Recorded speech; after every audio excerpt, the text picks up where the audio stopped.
June 7, 1977, Aspen, Colorado. One man, one open window, one jump from the second floor. And the craziest part?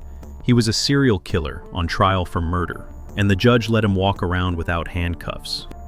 Ted Bundy jumped from a courthouse window and vanished into the mountains. They caught him 6 days later, so he did it again. He squeezed through a 12-inch hole in the ceiling and walked out the front door. But this isn't just about 2 escapes. It's about the hole nobody sealed, the noises nobody investigated, and the 3 women who died because of it.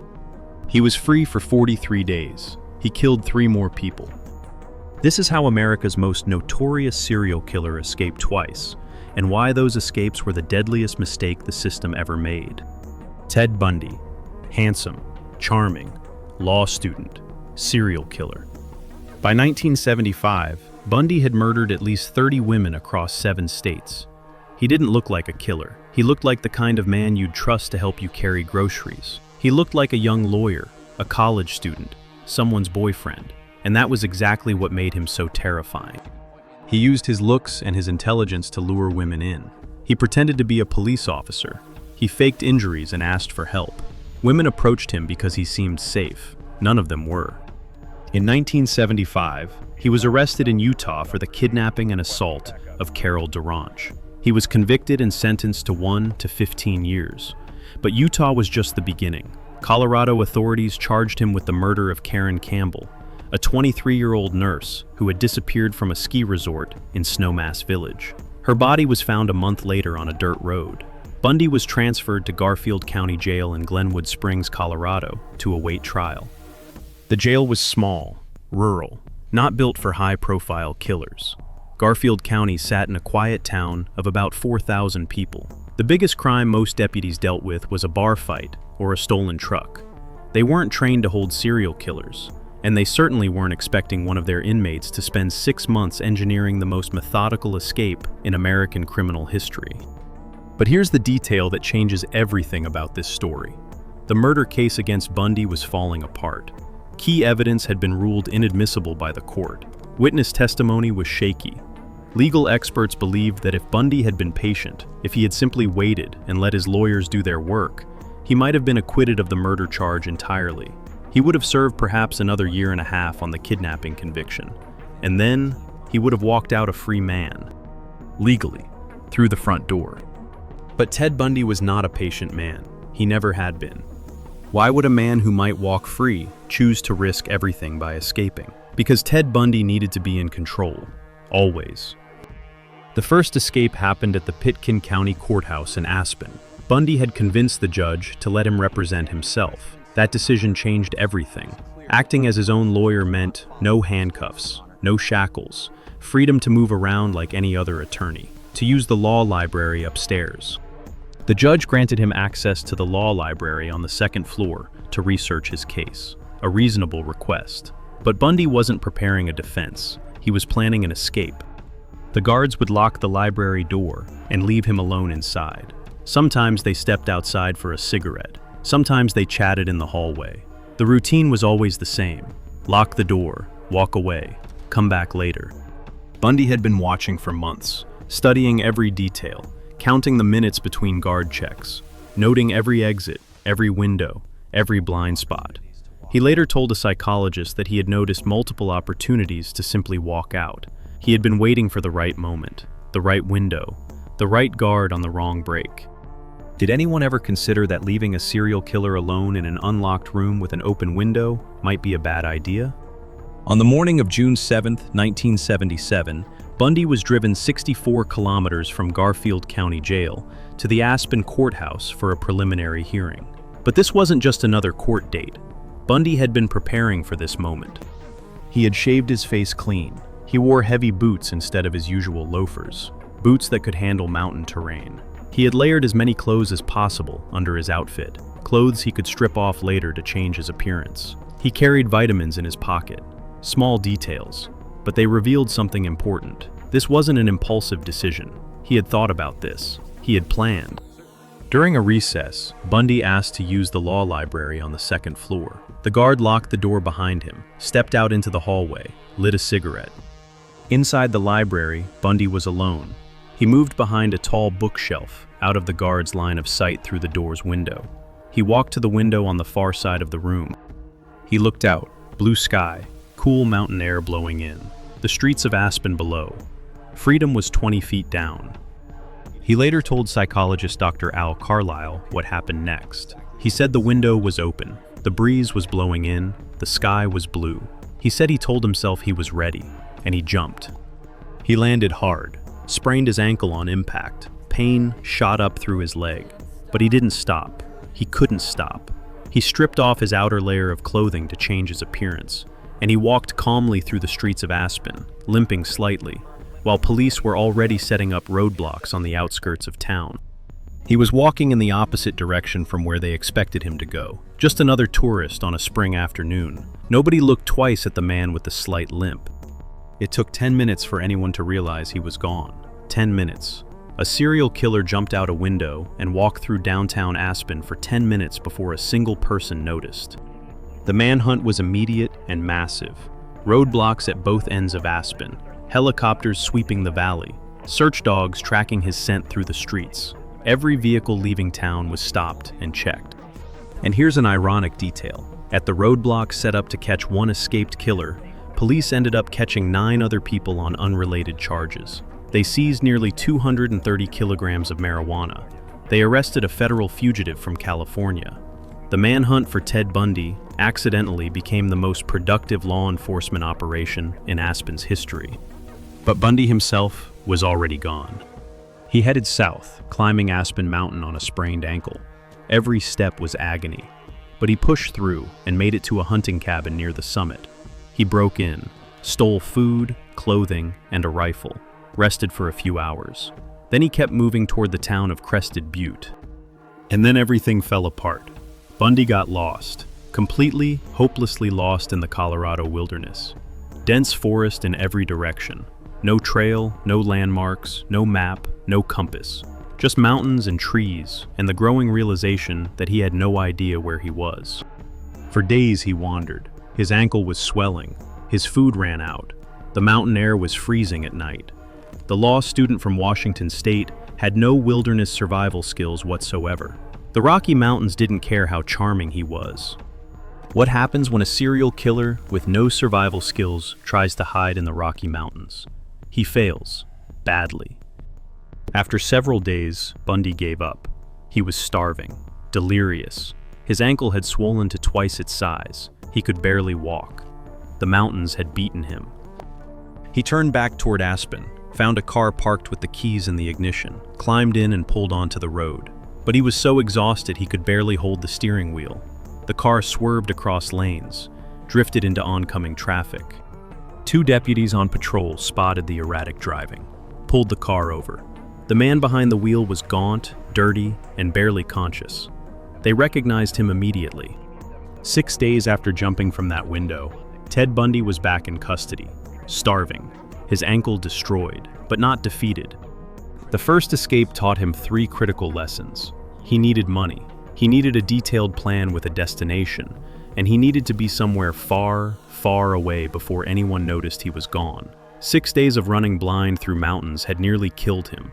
Next time would be different. What would a serial killer with an IQ of 136 do differently the second time? He spent the next 6 months preparing for attempt number 2, and this time, he thought of everything. Back in Garfield County Jail, Bundy began gathering intelligence with the precision of a military operation.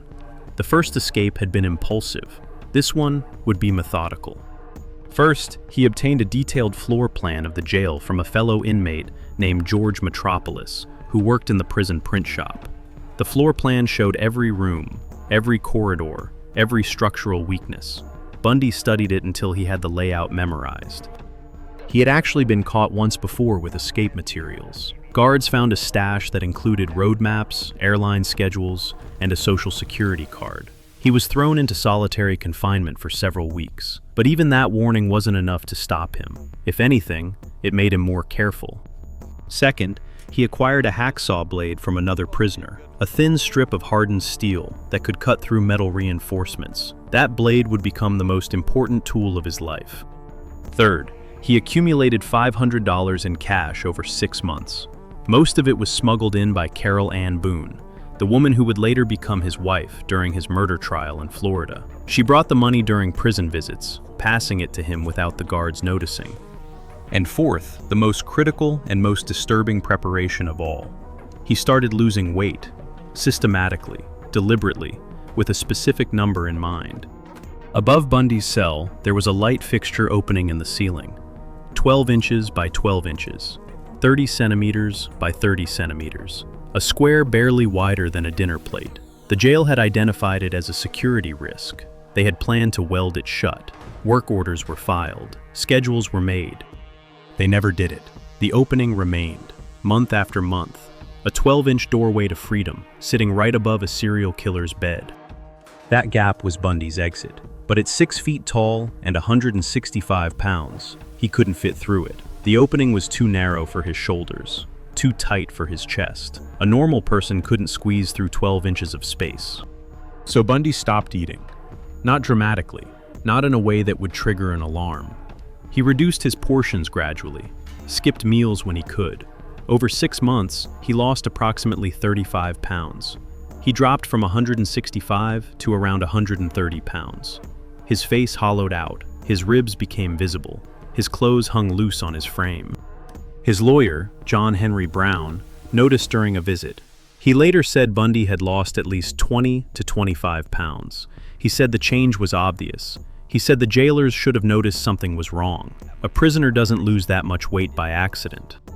But they didn't notice, or they didn't care, or they noticed and didn't connect the dots. Could a man really lose 35 pounds in a jail cell over 6 months without a single guard asking why? Every night, when the other inmates went to the showers, Bundy used the sound of running water to mask the noise. He stood on his bunk, reached up through the light fixture opening, and sawed through the steel reinforcements embedded in the concrete.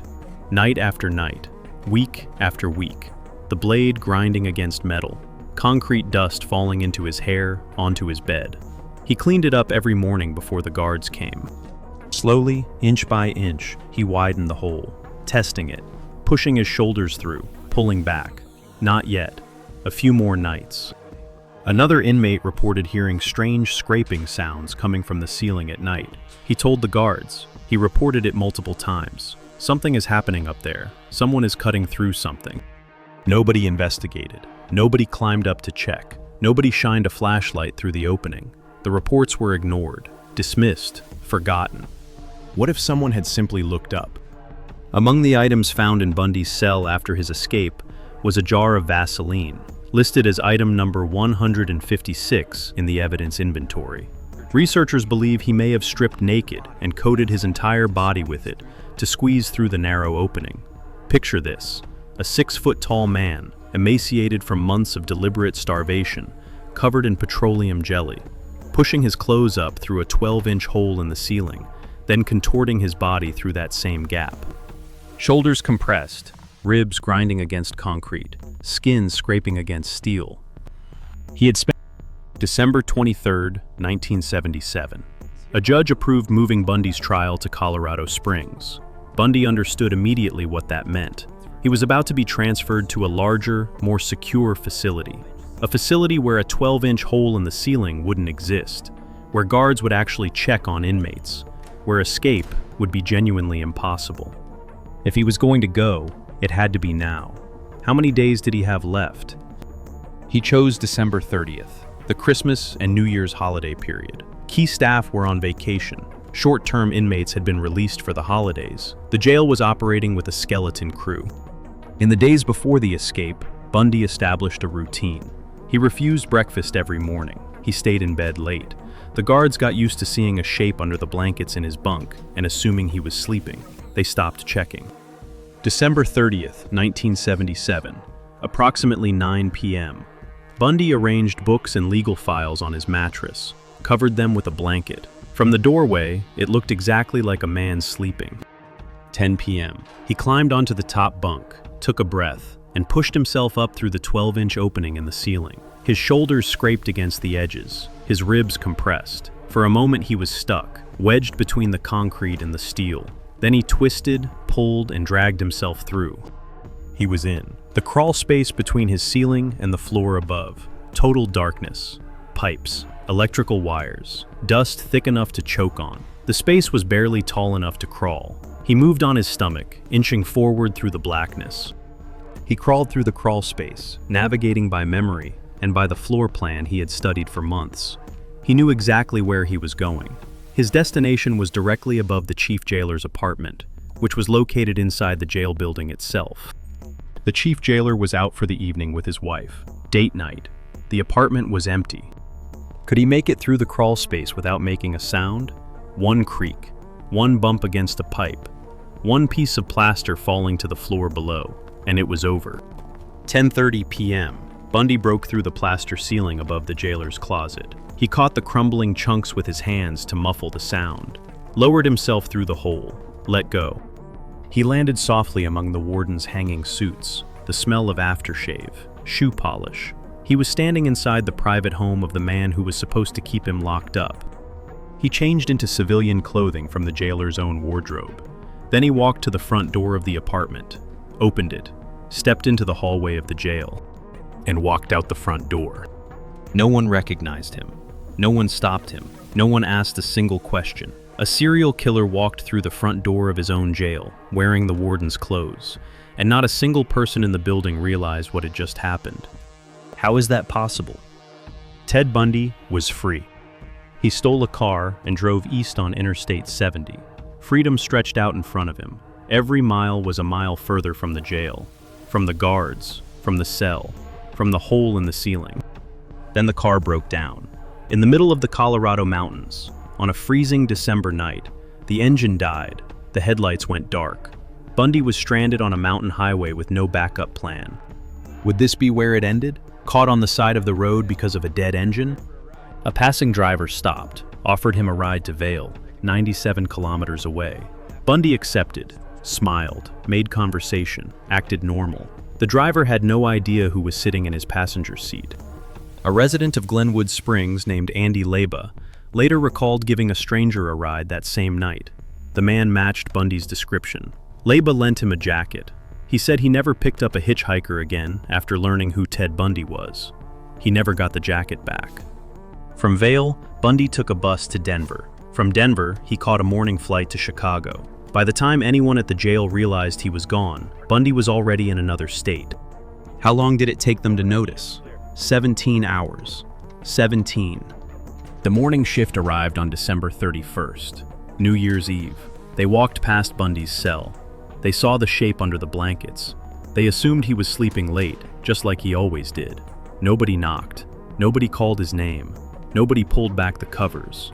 They had been trained by weeks of his routine to expect exactly what they saw. A prisoner who didn't eat breakfast and slept until noon. It wasn't until the middle of the day, around noon on December 31st, that someone finally entered his cell, pulled back the blanket, and found books, legal files, pillows, arranged in the shape of a sleeping man. The cell was empty. The hole in the ceiling was open. Bundy had been gone for 17 hours. He was already in a different time zone. By then, he had flown from Denver to Chicago. While the jail was raising the alarm, while roadblocks were being set up across Colorado, Ted Bundy was walking through O'Hare Airport, a free man in a city of 3 million people. From Chicago, he took a train to Ann Arbor, Michigan. 5 days later, he stole another car and drove south to Atlanta. From Atlanta, he caught a bus to Tallahassee, Florida. He arrived on the morning of January 8, 1978.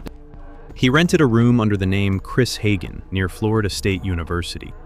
He had money. He had a new name. He had a room near a university campus full of young women. And that was the problem. Because freedom for Ted Bundy didn't mean starting over. It didn't mean disappearing into a quiet life somewhere. Freedom for Ted Bundy meant one thing: access to victims. What would he do with his freedom? The answer was exactly what everyone should have feared. January 15, 1978, just 15 days after his escape, 2 weeks and 1 day. That was all the time it took. Bundy broke into the Chi Omega sorority house at Florida State University in the middle of the night. The doors were unlocked. Nobody heard him come in. What happened inside that house would become one of the most horrific crime scenes in American history. He attacked 4 women in their beds. He killed Margaret Bowman, 21 years old. He killed Lisa Levy, 20 years old. He left Karen Chandler and Kathy Kleiner with shattered jaws and fractured skulls. He sexually assaulted Lisa Levy. He left bite marks on her body. Those bite marks, a perfect impression of his teeth pressed into human skin, would become the single most important piece of evidence in the case that sent him to the electric chair. The entire attack lasted less than 30 minutes. 4 lives destroyed, 2 ended, in the time it takes to watch a sitcom. 3 weeks later, on February 9, 1978, he kidnapped and murdered 12-year-old Kimberly Leach. She was walking between classes at her middle school, his youngest victim, his last victim, a child. Would anyone stop him before he killed again? February 15, 1978. A police officer in Pensacola, Florida, pulled over a stolen Volkswagen Beetle in the early hours of the morning. The driver was nervous, agitated. When the officer asked for identification, the driver lunged at him, a struggle on the ground. The officer subdued him, cuffed him, brought him in. For 2 days, the man in custody refused to give his real name. He gave aliases, fake stories, false addresses. But fingerprints don't lie, and when the prints came back, the name attached to them sent a chill through every law enforcement agency in the country. Ted Bundy, escaped prisoner, serial killer, 43 days of freedom, 3 more people dead, 2 more barely alive, a 12-year-old girl buried in a muddy culvert. Remember the hole in the ceiling? The 12-inch opening that the jail planned to seal but never did? After Bundy escaped, the deputy jailer finally called in a welder to seal every light fixture opening in the building, every single one. He later said something that captures the entire tragedy of this case in a single sentence. He said, "You know the old saying, locking the barn door after the horse has been stolen." But this wasn't about a horse. This was about human lives. Margaret Bowman was 21 years old. She wanted to be an artist. Lisa Levy was 20 years old. She was studying fashion. Kimberly Leach was 12 years old. She was in the 7th grade. 3 people who would still be alive if someone had welded a 12-inch hole shut.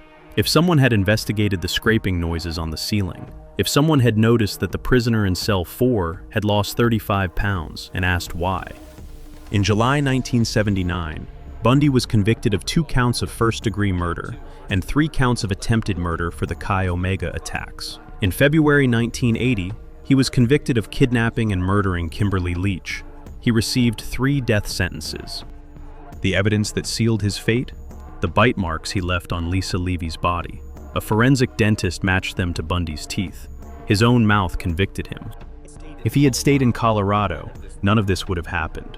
No bite marks, no Florida trial, no death sentence. Would Ted Bundy still be alive today if he had never climbed through that ceiling? On January 24, 1989, Ted Bundy was executed by electric chair at Florida State Prison. He was 42 years old. Outside the prison, hundreds of people gathered to celebrate. They set off fireworks. They held signs that read, "Burn Bundy, burn." They cheered when the announcement came. The monster was finally dead. In his final hours, Bundy confessed to 30 murders across 7 states. Investigators believe the actual number may have been higher. The full truth died with him in that chair. Here's the final irony, the one that should keep every prison administrator in the country awake at night. If Ted Bundy had stayed in his cell in Colorado, the murder case against him was collapsing. Evidence was being thrown out. Witnesses were unreliable. His lawyers believed he had a real chance of acquittal. He had already served 2 years of a 1 to 15-year sentence for kidnapping. He might have been paroled within another year and a half. 18 months. That was all he had to wait. Instead, he escaped. He traveled 1,000 miles. He killed 3 more people. He was convicted of multiple murders. He received 3 death sentences, and he died strapped to a chair with 2,000 volts running through his body. The most successful prison escape of his life was the very thing that guaranteed his death. And 3 people who should have grown old, who should have had families and careers and decades of life ahead of them, never got that chance. Because someone forgot to weld a hole in the ceiling. And that brings us to the end of our story. If you liked it, don't forget to like and subscribe and activate the bell button so you can receive new videos.